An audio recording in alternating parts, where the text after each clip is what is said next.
Hey, what's good, YouTube? You looking for some crazy videos? Guess what? You found the perfect spot. Sit on back.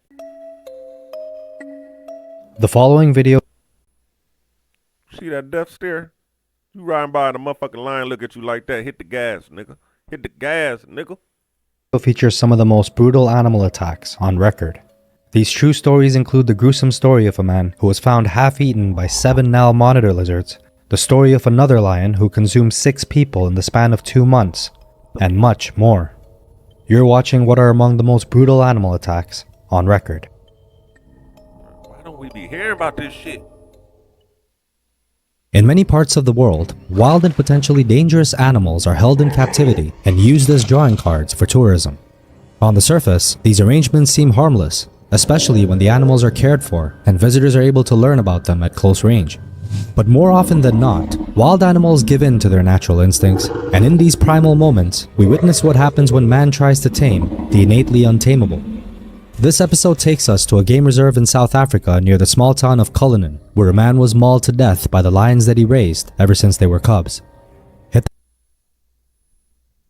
Since cubs. He raised this murderer. That mean this motherfucking lion was sitting around ever since a baby, just thinking to itself, man, once I get big enough, I'm about to fuck this dude. I'm about to eat the shit out this man. Soon as this nigga piss me off when I get older, I'm about to maul this man. And actually did it. You cannot trust no lion, bruh. Watch the fucking movie Lion King, bro. They was trying to teach y'all something.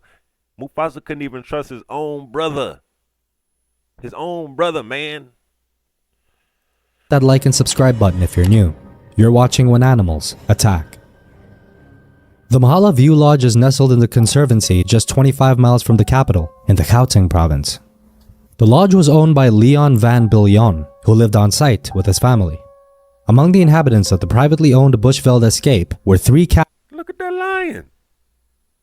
That motherfucker, he ain't eating right. Look at his hair, man. He's stressed out, man. The motherfucker got gray hair.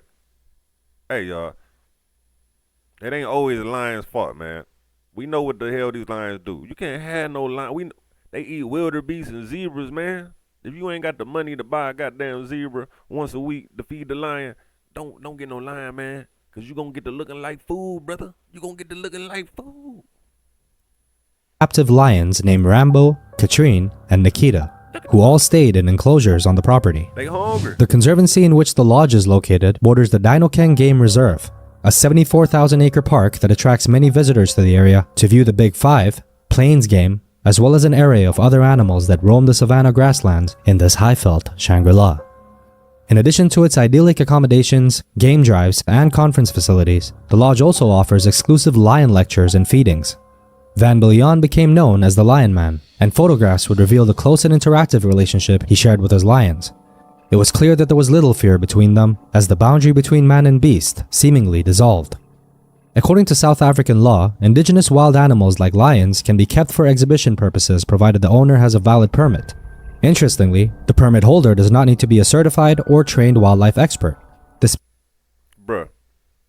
So you mean to tell me all you gotta do is have a backyard and enough money to goddamn get a lion, and you could put a uniform on and charge people to come over? These folks don't know nothing that they doing. Means that anyone who has the funds to house a lion. Hey, before y'all go, this is my last time stopping it, y'all. Before y'all go fuck with some lions at somebody else's house, just know they not safe, so you not safe.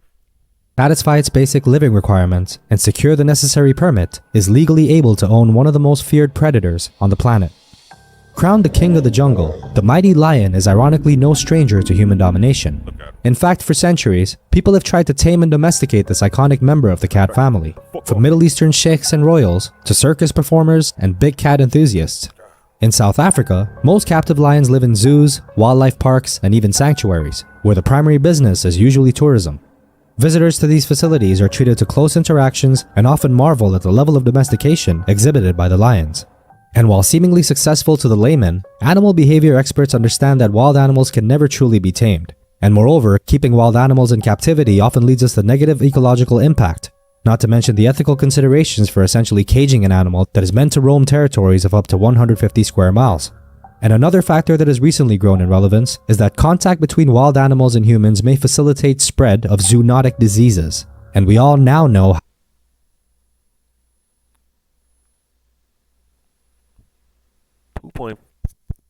2.5 billion people get sick from these motherfuckers.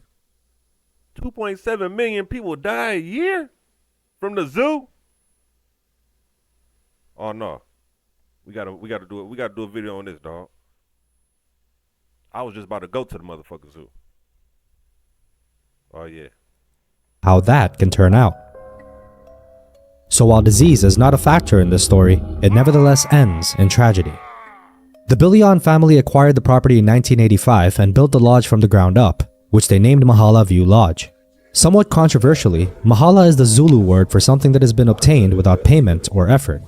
Van Billion's 2 daughters would grow up at the lodge, and in 2006, he acquired 4 lion cubs, 2 males and 2 females. One of the males was sold shortly after being acquired, and the 3 remaining cubs would be raised on the property, even sleeping with their owners. The lions would eventually grow to become special attractions at the lodge, drawing in visitors which included school groups. Van Billion would teach the children and Y'all see that weak ass gate? He got that weak ass gate to hold back 3 savage murderers. other guests about lions and their relationship with God. On one fateful August afternoon towards the end of the South African winter in 2019, a 70-year-old Van Billion entered the enclosure of the lions he called his children. He had grown used to being inside the enclosure with them, feeling confident in the bond that they had formed over the 30 years that the lions had been under his care. As Van Billion turned his back to mend a fence that was broken, one of the lions pounced on his back, digging its sharp claws into his shoulders and piercing its teeth into the back of his neck. Emergency services were alerted, as well as neighboring staff and landowners who rushed to the lodge to offer assistance. 2 of the lions had already been shot by the time the ambulance arrived, but the paramedics could not access the enclosure until all 3 lions were killed. By the time Bruh. Look at him. Look at that shiesty motherfucking lion. Backstabbing ass lion. This man done gave y'all motherfuckers a place to stay. I don't give a fuck if you was in a cage or not. Motherfucker. Your ass was safe. You might not have been eating the shit you needed to eat, motherfucker, but that don't give you the right to literally stab this motherfucker man in the back as soon as he turned around in front of folks. Y'all could have waited till wasn't nobody around this motherfucker, but y'all want to embarrass this man. That's why I don't trust lions, man. I don't fuck with lions, bro. They shiesty. I don't fuck with them. Can't trust them niggas, bro. they got to Van Billion, he was covered in blood and had already succumbed to his injuries. And in just a moment, an instant that mirrored many others across the country, the captor became the victim. The lodge would go on to confirm the death of the Lion Man on its Facebook page that read, "Great loss for everyone. Rest in peace, Uncle Leon." And this was written without any mention of the 3 lions that had been executed and been part of the family for over a decade. Why they kill all 3 lions though? Now, what the fuck?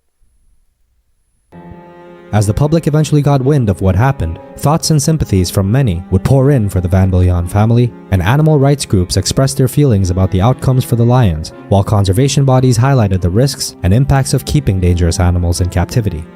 Fiona Miles, the director of the animal welfare organization of Four Paw South Africa, would go on to express her condolences before stating that attacks can be avoided by not allowing unnecessary human-wildlife interaction. Hey, lady, ain't nobody trying to hear that shit when we mourning for our family. Of course, shouldn't no animals got killed, but the shit happened.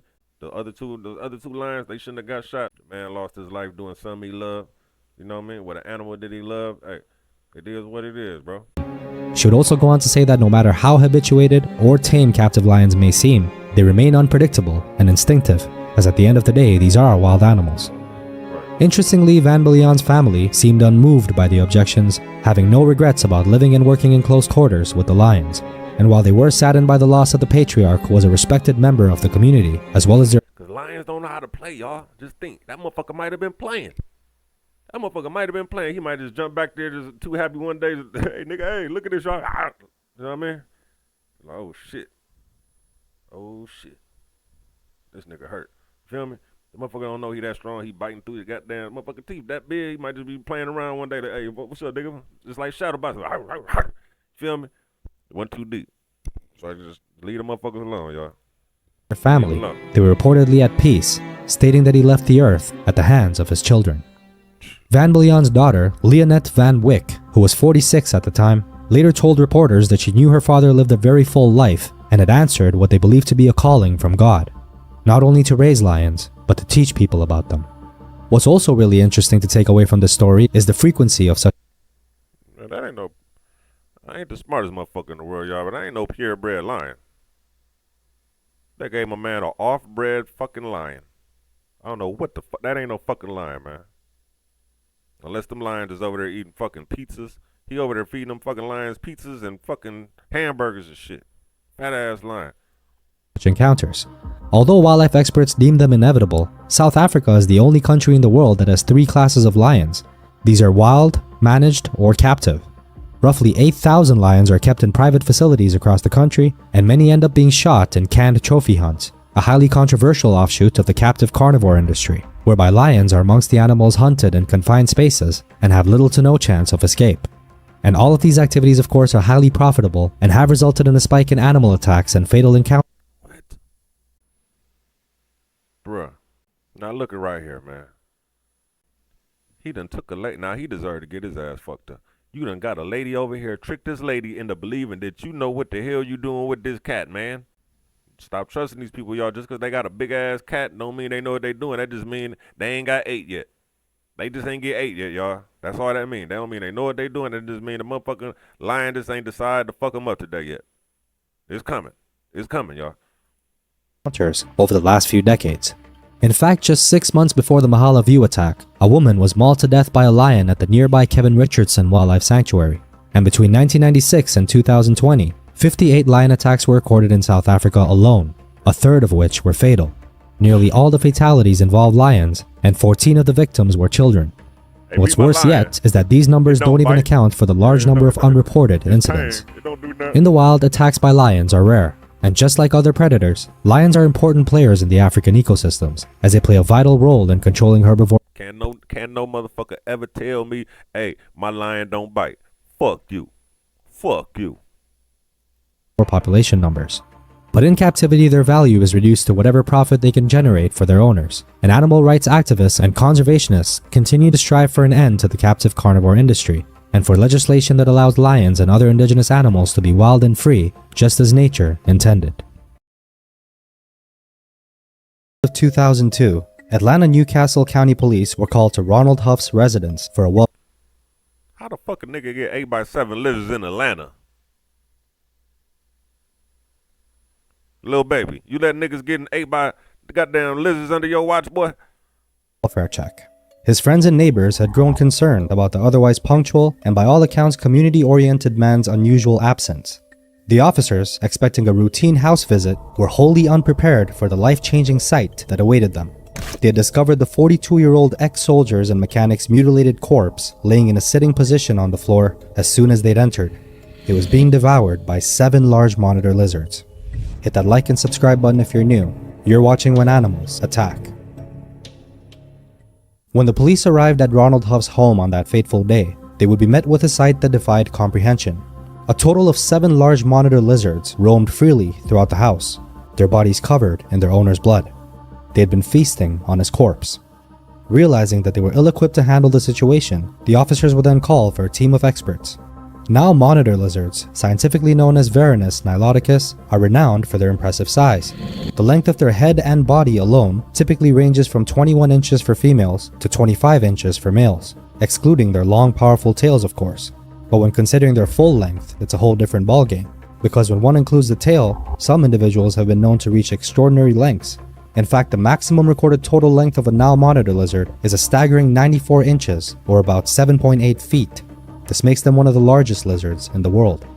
Their formidable size, combined with their aggressive behavior and sharp claws and teeth, underscores the inherent danger that they pose, especially when it comes to keeping them as pets in a domestic setting, which means that these carnivores are definitely... That's what they talking about? Is that what they talking about, y'all? One of them?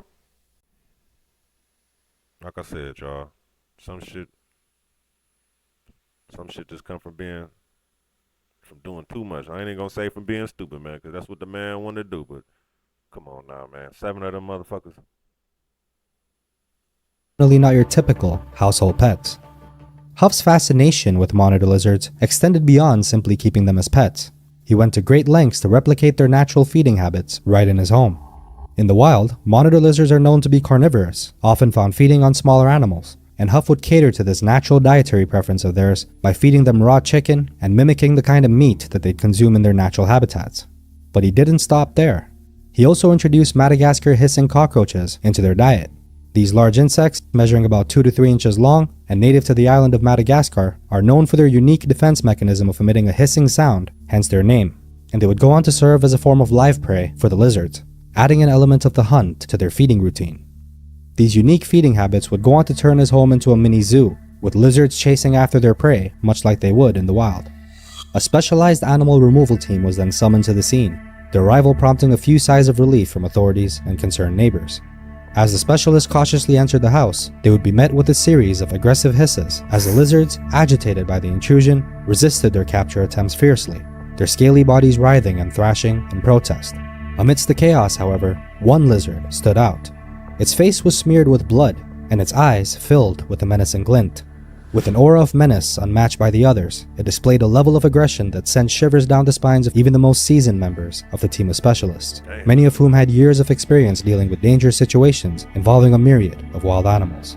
And it was this particular lizard that was found chewing on Huff's face when the officers initially arrived at the scene. The animal removal team fought tooth and nail to subdue the aggressive lizards, their training and expertise tested to the limit. And finally, after a relentless struggle, they managed to capture and safely remove the reptiles from the premises. The battle had been won, but the price had already been paid. Ronald's life had been tragically cut short, his body bearing the marks of a gruesome struggle, and the side of his face, partially consumed by one of his own pets, would forever be etched in the memories of those who bore witness. Reports would indicate that Huff's cheeks had been eaten off.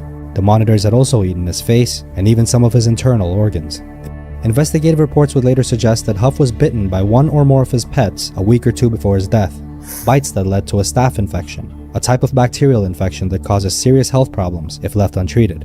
And unfortunately, the reports would also indicate that it appeared that Huff did not seek medical treatment following the bites, an ultimately fatal lapse in judgment.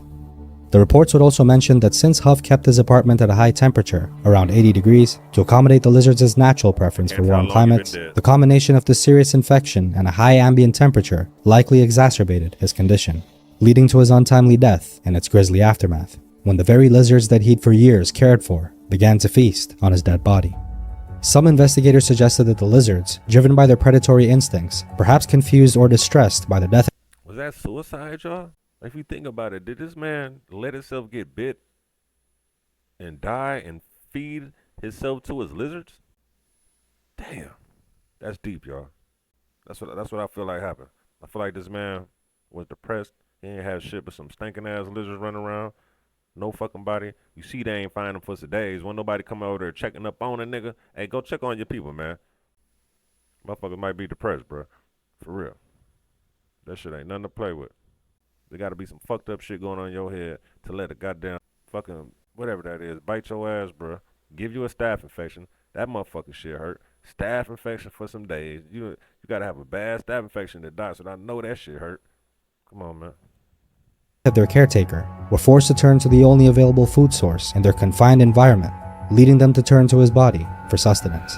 What makes these lizards particularly dangerous to humans is not just their physical prowess, but also their biological makeup. Now monitors have extremely sharp teeth and claws. Their mouths also host a variety of deadly bacteria. And while these bacteria are not necessarily fatal to humans, they can still cause serious infections if a person is bitten, or if their blood is somehow exposed to it. And in Huff's case, it was concluded that a bite from one of his lizards led to the aforementioned staph infection, combined with the high temperature in his apartment, once again likely contributed to his death.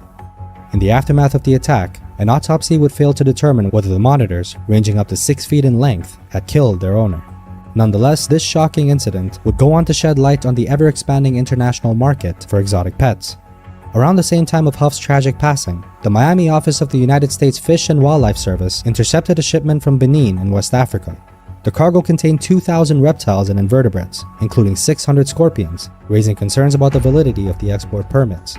This single seizure was but just a drop in the ocean of the exotic pet trade, with over 8,000 legal animal shipments arriving in the United States in the past year alone, and countless others slipping through undetected. It's well known that the internet serves as a marketplace for a staggering array of exotic animals, from baboons to big cats or primates to reptiles. Bruh, I better not see a nigga run around with no baboon. Come on, man. Stay off the black web, y'all. Y'all buying these fake ass lions, fake ass tigers, man. Come on, bruh. Motherfuckers hungry as hell. The demand for these wild creatures seems insatiable, and one of the reasons for the allure lies in their untamed nature, untouched by domestication like traditional pets. The pet reptile industry alone accounts for approximately 2.5 million annual imports, highlighting the immense scale of the trade.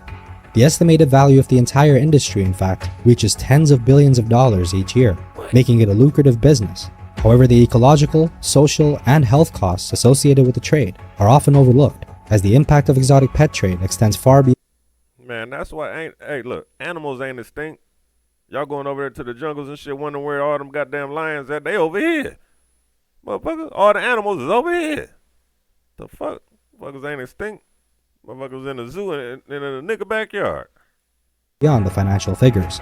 Habitat loss, species extinction, disruption of ecosystems, and of course introductions to pathogens also pose significant threats, and many animals perish even during the capture and transportation process, with mortality rates as high as 90% for some species during these events. To this day, it remains unclear whether his monitors killed Ronald Huff or if he died naturally and was then devoured by the free-roaming creatures. What is clear, however, is that the line between fascination and danger was blurred, and not to mention crossed, leading to a tragic end to an incident that would end up being a chilling testament to the unpredictable nature of the wild. A stark reminder that even in the confines of our homes, natural rules still apply. And as we close this episode, I leave you with this thought. In the dance between man and beast, the music can stop at any moment, and when it does, it's survival of the fittest. In the unassuming village of Mfue, Zambia, a sinister, true tale of terror and survival lingers beneath the surface. The small town often serves as a quick stop for tourists traveling to the famous South Luangwa Wildlife Park. But little do many know that this village was once tormented by a devious and merciless apex predator. Back in 1991, the people of the village of Mfue faced their darkest days when a maneless male lion, measuring an astonishing 10.5 feet in length, unleashed a reign of terror upon them. Over the course of 2 gruesome months, this menacing predator would ruthlessly claim the lives of 6 innocent villagers, leaving a trail of devastation. And Bruh, that'd be like a fucking horror story. You got a goddamn lion that pulls up in this bitch every time he gets hungry and snatch a nigga up. Hell no. in its wake. I'm walking to the next village ASAP. I'm gone. I'm packing my little shit. I'm gone. This is the horrifying true tale of what would become known as one of the most infamous man-eating lion cases in African history. One of them. The fuck? This ain't the main one? The Mfue man-eater's relentless attacks, seemingly unprovoked and devoid of mercy, struck the small town's villagers with a sense of awe and terror that left them questioning the very nature of an animal that they believed to, for the most part, have had a good understanding of. The sheer size of this particular lion, combined with its cunning, and not to mention its brutal killing methods, would over time go on to lead many to believe that this was no ordinary big cat. Not to mention, its intelligent evasion of traps, poisons, and hunting parties added an air of mystique to the creature, while its brazen willingness to strike in broad daylight at that served to amplify their horrors. Man, this nigga was pulling up broad day on niggas. It was a warm summer evening on July 9th of 1991. 2 young boys were making their way home along a rural path. Suddenly, a massive lion pounced out of the shadows and seized one of the boys, while the other took off in a panic. The lone surviving boy would then reach the village as quick as he could, but by the time armed men arrived, there was little left to be found but shreds of clothing and fragments of bone and flesh. This gruesome incident was only the beginning of a series of brutal attacks. Less than a month later, a woman who resided on the outskirts of the village was dragged from her hut and brutally devoured by the wild animal. All that remained were... Cuz, I know I'm pausing a lot, but these motherfucking lions is fucking my head up, y'all. Excuse my French. fuck this fucking lion, y'all. Y'all motherfuckers don't get fucking speared. I'll be out that bitch speared up. We'll be having a motherfucking have niggas on watch duty every night, nigga. We need 10 niggas with 10 spears, nigga, every night watching this motherfucking village, y'all. This motherfucker just grabbed baby girl out the hut and took her ass to the woods. Her head and her arms, which to the discoverers of this gruesome sight would become etched in their minds as a chilling testament to this lion's savage nature. The following night, another young boy would be attacked and forcibly taken away from the village, and this was right in the view of a ranger station. Despite a warning shot being fired by one of the rangers, the lion did not release its prey until it reached a safe location. The boy would then be rushed to the hospital in critical condition, but tragically, he too would fall victim to the Mfue lion's rampage. As the attacks persisted, the lion displayed even more extraordinary cunning and audacity. It began invading homes to seize its victims, evading all traps to capture or kill it. As days went by, yet another horrifying incident would present itself when the lion attacked and killed a woman named Jasleen, snatching her from the porch of her village right in front of a ranger patrol that was out searching for the predator. The ranger was looking for him and watched the lady get snatched up. Come on, bro. were powerless to prevent the brutal attack, but what happened next was even more audacious. The very next day, the lion returned to Jasleen's residence, seemingly to collect a memento. The bold big cat casually walked into the house, picked up a laundry sack. The nigga forgot something and came back to this nigga is bold, y'all. This nigga's too bold. In its jaws, and then strolled out to the center of the town, while terrified onlookers watched in horror. The lion then let out a defiant, deafening roar, put down the sack, picked it back up again, and then vanished into the woods.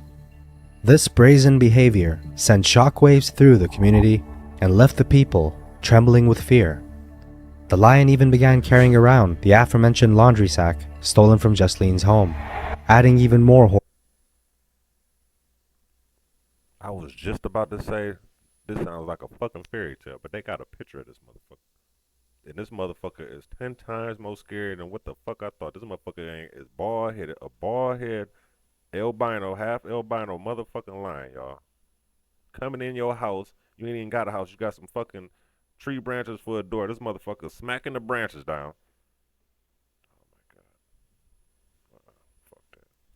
Horrible rumors to its legend that the sack may have been cursed, and that this lion, much like the legendary lions of Tsavo and Nyombe, was a supernatural being. At this point, an immensely dark cloud of fear and superstition gripped the village. As the death toll mounted, whispers of the supernatural began to circulate throughout the village. Could this Man, that was somebody's pet lion. That's what I think. Somebody trained that motherfucker. Somebody done tamed this motherfucker, turned him to a savage killer, and was sending this nigga over there to do shit. Ain't no way this motherfucker went back and grabbed the bag and then came back. You forgot to grab the bag. Go back and get the bag, Jagu. Go. Motherfucker went and got the bag and came back. Come on, cuz. man-eating lion be a demonic entity or a malevolent spirit bent on sowing chaos and destruction? Or perhaps it was the incarnation of a vengeful witch doctor, a shape-shifting shaman who had taken the form of a lion to exact a terrible price from the villagers? Is that what this was? Chilling questions such as these, combined with the uncertainty of when and where the lion would strike next, created an atmosphere of dread and despair that seemed to now cling to the entire village of Fue like a shroud. Desperate for answers and protection, the villagers then turned to their spiritual leaders, seeking guidance and solace from the terrible specter that had descended upon them. Right. Adrian Carr, another local safari hunter who attempted to kill the lion, had a notable and extremely unnerving encounter that even made him, a well-esteemed man in his field, to question the very wisdom of his endeavor. In fact, he was quoted saying, "He came soon after midnight, or at least that's when I first became aware of him. I could hear his footfall circling my paper bag fortress.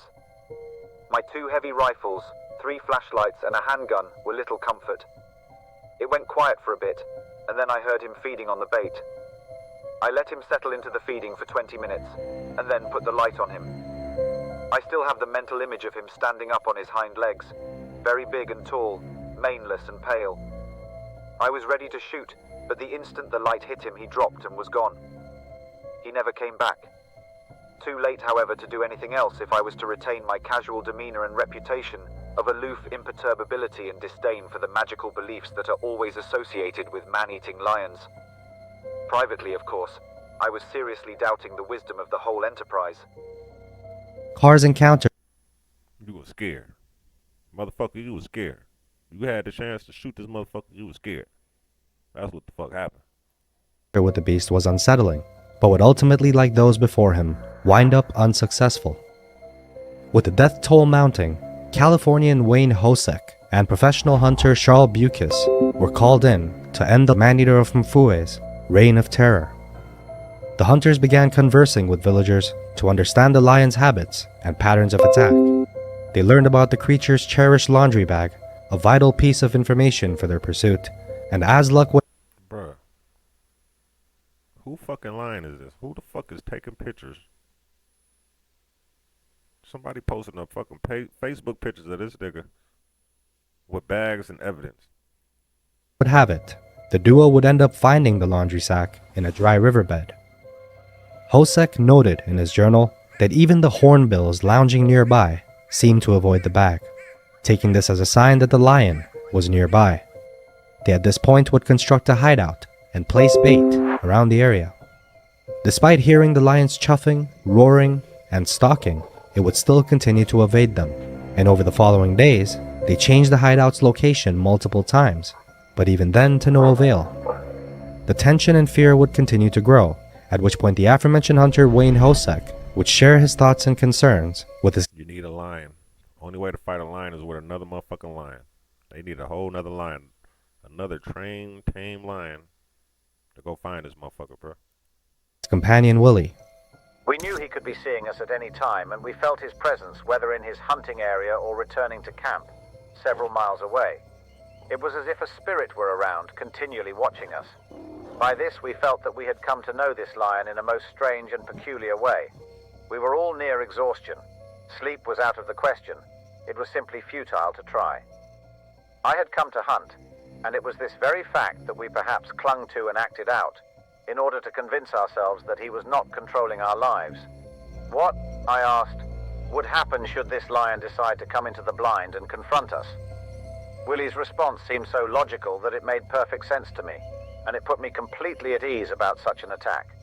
He said simply, "If he comes in blind, there will be 3 guns waiting for him, and he will be killed." With that, I never gave it a second thought. However, he apparently did give it many thoughts himself, as he later told me he never closed his eyes because he considered that to be a real possibility with this lion being a man-eater. He didn't want to give the lion even an instant of advantage. You gotta be a fucking idiot to go to sleep. You better not go to sleep. The lion proved to be incredibly elusive and cunning, often snatching bait right under their noses while they were relocating. In fact, on one occasion, it even managed to retrieve its precious laundry bag, and both day and night, the lion would then be spotted, circling them, cleverly determining the best angle of approach to reach the hideout without being spotted. The lion began frequently taunting the hunters, all while seemingly possessing a supernatural ability to evade them. What was in It would the not be bag? until one fateful day, 2 months into his rampage, that Hosek would miraculously stumble upon the elusive man-eater. Hosek would note that it looked like it had been laying on the ground as if it were asleep. Hosek warily observed the situation, but still couldn't bring himself any closer, keeping his distance. Approximately 30 minutes would then pass before Hosek finally musters enough courage to quietly approach the lion from behind and manage to put a bullet in its head, ending what was a rampage that costed the lives of 6 innocent villagers. I was just starting to like the motherfucking lion. I was just starting to like him. 30 minutes, bruh. Yo hunting 2 elephant rifle carrying, trained for 7-year ass was scared of this motherfucker for 30 minutes, bruh. Today, the Mfue man-eater is displayed in the Field Museum in Chicago. serving as a haunting reminder of the harrowing events that unfolded in the Zambian village in 1991. They would celebrate their victory by spitting on the lion's carcass, beating it with sticks, and lighting it on fire to express their joy. The end of the man-eater's reign brought peace back to the village of Fue, but the chilling memory of the events that transpired would remain with them. I know them folks had to be so happy that that motherfucker was dead. That shit had to been the biggest relief. Motherfuckers could finally go back to sleep again. Alright, y'all. Thanks for watching. Hit the like, subscribe. Make sure y'all come back for the next one.